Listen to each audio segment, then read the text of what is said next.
Today's set, we have Harry Potter Aunt Marge's Visit, and it is a really great set. Price point is a little high, and we're going to get into that. And we're going to compare it to some of the other sets around that price point. Now, this set at $90 retail right now in 2025 is a little high considering it only has not even 700 pieces. So it's a little high, but you do get a ton of minifigures. As you can see here, you get Aunt Marge, and then you get the whole family, including Harry Potter. So I'm assuming that these minifigures are going to be one of one. They're going to be very special minifigures, and I'm assuming the build is going to be really, really great. I built it. We're going to get into it, and I'm going to deep dive, and I'm going to let you know whether you should buy it or wait or don't waste your money at all. Let's get into it.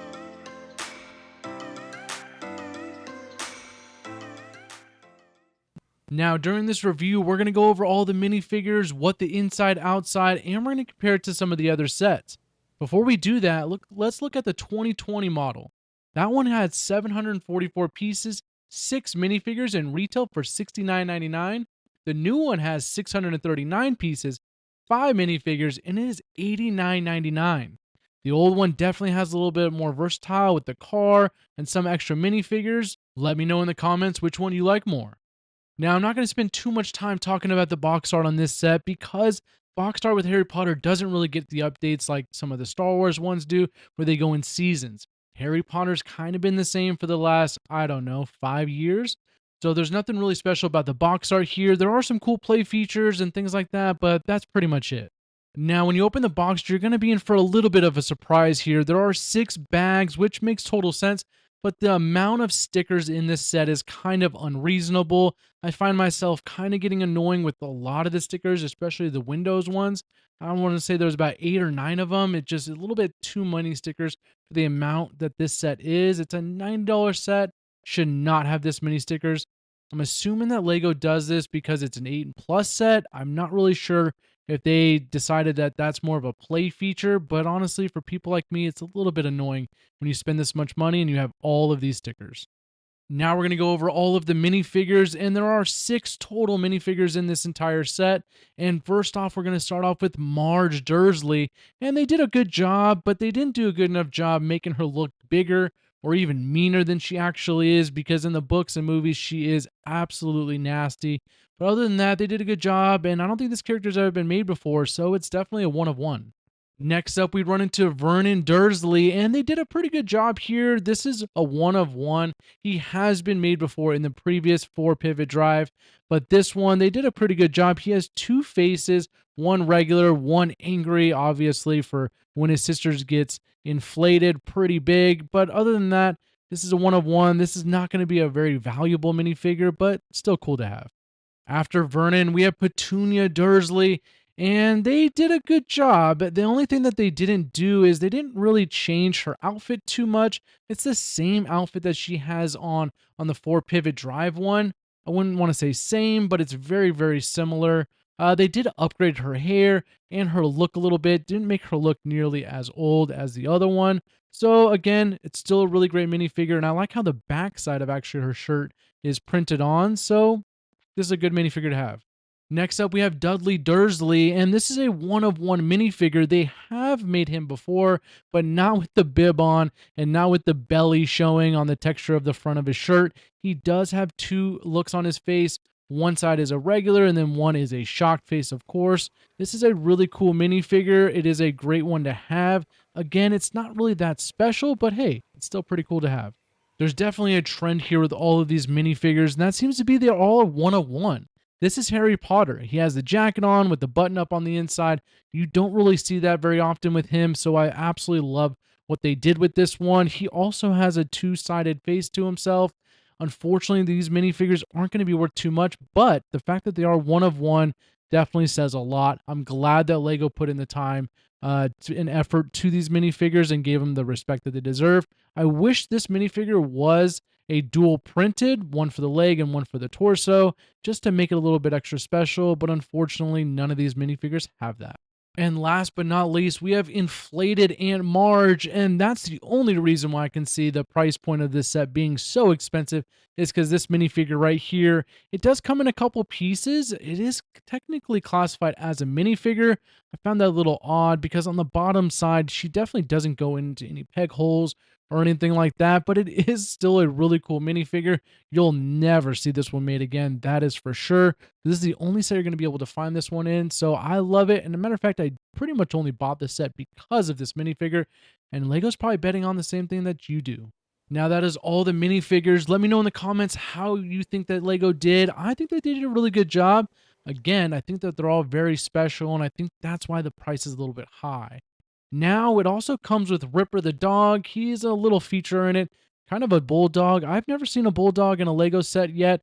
Maybe some of the city ones, but I haven't seen one yet, so that's pretty cool. They also redid the pivot drive with Hedwig the owl.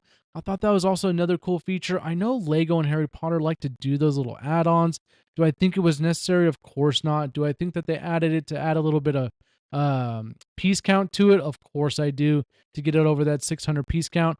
But anyways, it's still a cool little touch. Now to get in the actual set, here's some 360 views of the outside of the set and some more 360 views of the inside of the set. And the reason why I do this, that way you can kind of just get an all-around feel of the set. There's some really cool little features of like flowers and like the outside of it, the cool features on the roof and the pipe going down. But overall, it's a very plain Jane house. Well, technically in the book and the movie, it is pretty plain Jane, and there's nothing really too special about it. But nonetheless, it does look like a really cool set, and I'm going to do a size comparison here in a little bit to some other Harry Potter sets. Now, a cool thing about this set, it does fold up and open up pretty easily, as you can see here. The inside, there is plenty of room for minifigures, and later on, again, I'm going to show you some play features that the set does have. When it comes to inflated Marge, now it's kind of a big point of this set, right? That's the reason why you get the set is for inflated Marge, for the scene of the movie. Now, as you can see here, she doesn't really fit in the door or come out of the door very easily. I know that's kind of how she is in the movie, but nonetheless, I wouldn't really say that's a play feature. She does go on the side of the house, and there's two different spots that you can put her on. So either you could put her on the standard up top on one side, or you could put it on the opposite side, depending on how you're playing and stuff like that. And she kind of floats in the air, so it's a cool little feature. Now, to touch base on the size comparison, I don't really want to harp on this too much, but just to give you a little bit of insight, it is the same size as Hagrid's hut. And as we both know, Hagrid's hut was not $90, so it was $80.